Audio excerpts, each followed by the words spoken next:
En lo más profundo de la cosmovisión andina encontramos un concepto muy poderoso, y este es el de la inteligencia existencial.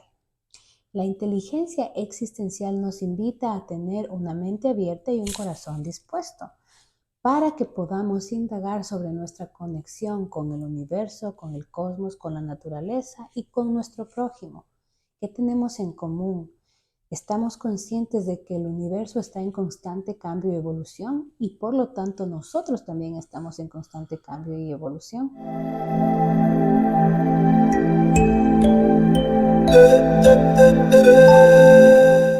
Entonces, para empezar, vamos a definir el concepto de inteligencia.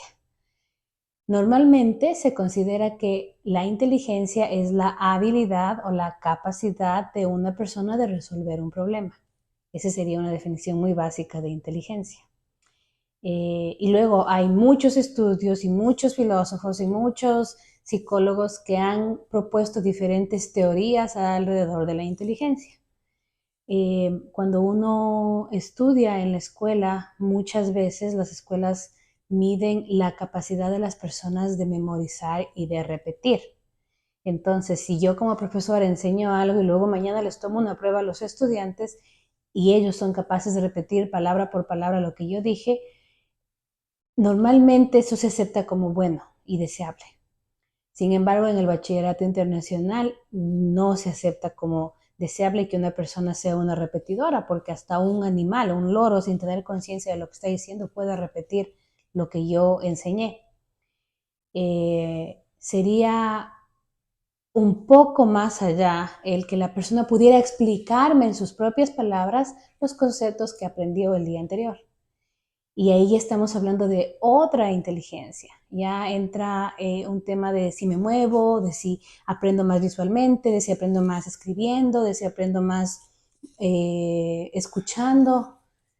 Y la persona famosa por haber desarrollado este concepto de las inteligencias múltiples por los años 90 se llama Howard Gardner.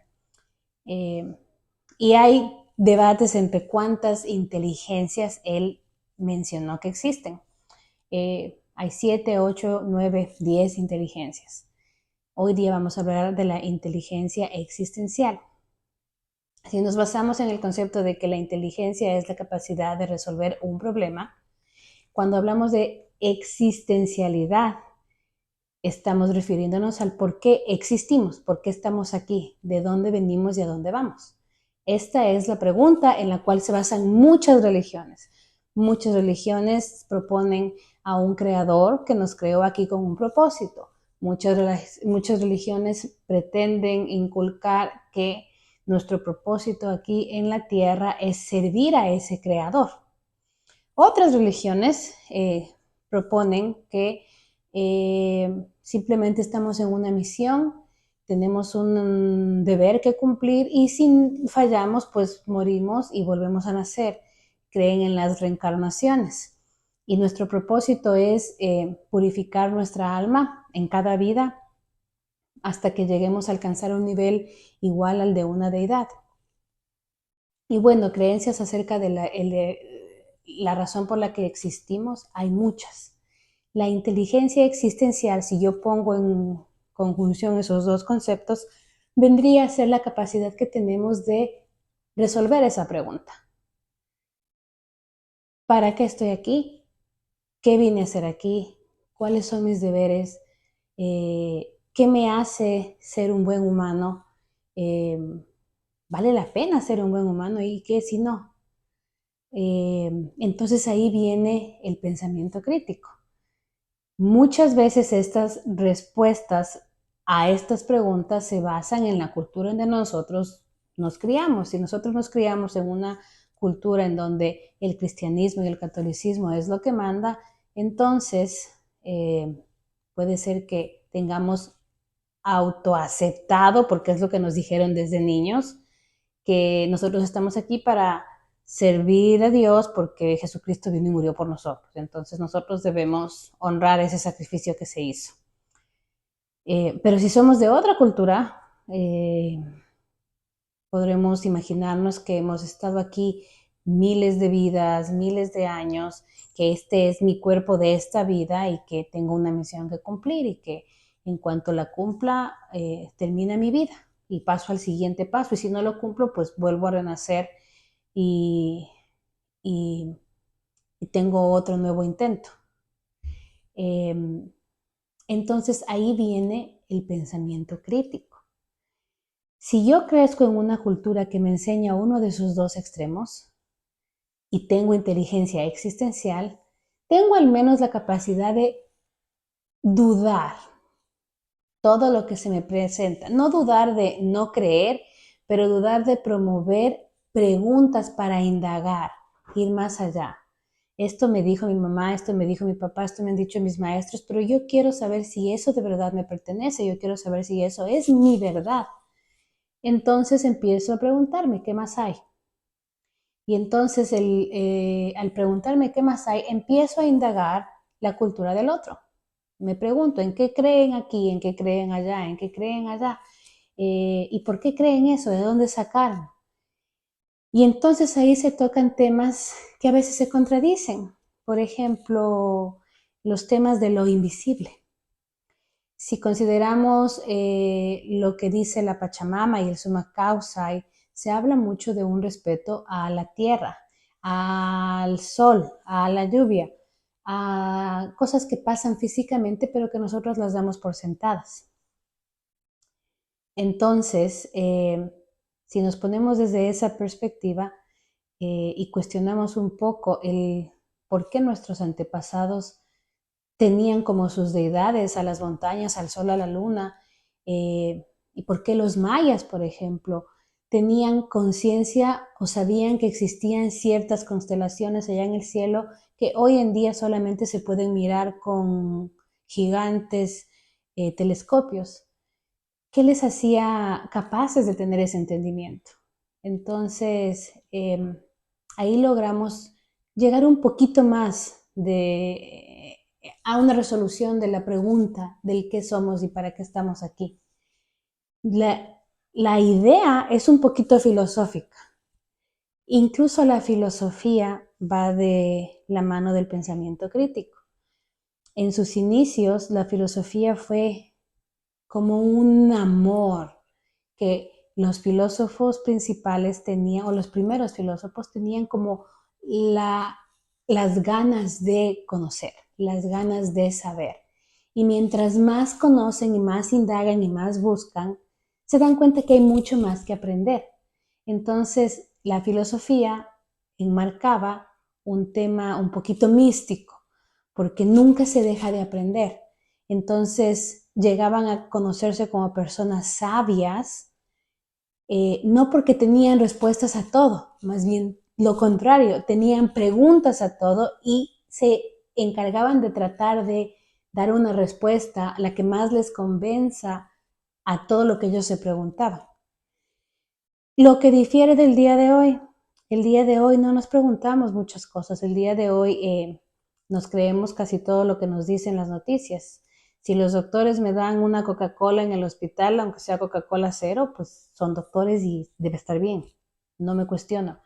Si las noticias dicen que ahorita está en guerra el país A con el país B y tenemos que odiar a la porque la es el culpable, pues empezamos a actuar en consecuencia. Eh, si una religión dice que solamente los miembros de mi religión son personas honestas, están en la verdad, y todos los que no pertenezcan a esa religión son personas que tienen que mantenerse separadas, pues eso lo tomo como cierto, porque no estoy acostumbrado a cuestionar, no tengo razonamiento crítico, no me interesa. Yo he participado en muchos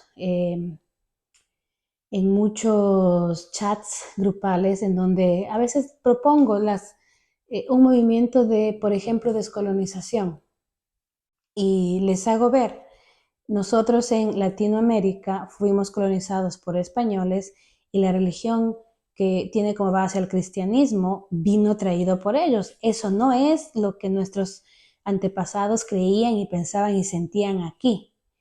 Y entonces cuando uno propone eso, causa incomodidad y lo primero que pasa es que quieren defender. Y cuando se dan cuenta que no pueden defender, lo que dicen es, no, ¿para qué? No me interesa saber eso, o sea, estoy bien así. Lo que pasó, pasó en el pasado y esta es mi realidad, entonces no me interesa. Eso demostraría un nivel muy bajo de inteligencia existencial, porque estoy haciendo lo que me dice la rueda de la sociedad, cumplo el rol que se me estableció sin cuestionarme y sin preguntarme nada, lo cual genera muchos seguidores, tal vez de causas que no son tan justas, tal vez de verdades incompletas, tal vez de lobos vestidos de oveja. Y además, cuando uno ya ha entrenado este pensamiento crítico y esta inteligencia existencial, también entiende que este despertar que se genera no necesariamente aplica a todos. Es como estar dormido físicamente. Si yo me despierto antes que mi esposo, por ejemplo, y veo algo que pasa por la ventana y le cuento a mi esposo, mira, acabo de mirar un colibrí que estaba volando y golpeándome en la ventana. Cuando mi esposo despierte, me va a mirar en la ventana y no va a ver nada, porque el colibrí ya se fue. Entonces, ese despertar de conciencia es muy parecido al despertarse físicamente.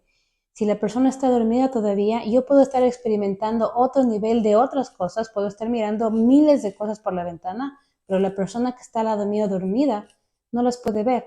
Y cuando se despierte, a pesar de que yo le cuente, a pesar de que le dé detalles, incluso a veces si le tomé una foto, puede parecerle increíble y no entenderlo.